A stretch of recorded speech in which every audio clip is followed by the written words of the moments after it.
ఐదేళ్ల చీకటిని చీల్చగా రేవంతన్నా, మూడు రంగుల జెండా ఎత్తిన సూర్యుడన్నా. మాటంటే తప్పడు మడమసలే తిప్పడు, ఏదైనా కుల్లం కుల్లా. మాయ మాటలసలు చెప్పడు, మాటంటే ఒప్పడు, దండి గుణమే గుండెల్లా.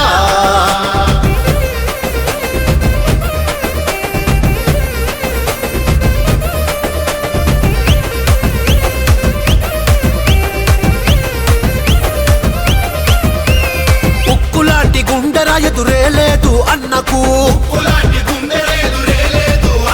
ఆ ముక్కు సూటి తనమే తెచ్చింది ఇంత ఎత్తుకు. సోనియమ్మ రాహులన్న దీవెనుంది నిండుగా, అందుకని పేదింటికి తెచ్చినాడు పండగ. సావైనా రేవైనా సవాలంటాడు, నమ్ముకున్న సైనికులకు కావలుంటాడు. ఒక్కడై దుష్టులనే ధిక్కరించరా, ఇప్పుడు లెక్కలు సరిచేసే సర్కారాయరా. తెలంగాణ నెత్తురురా రేవంతన్నా.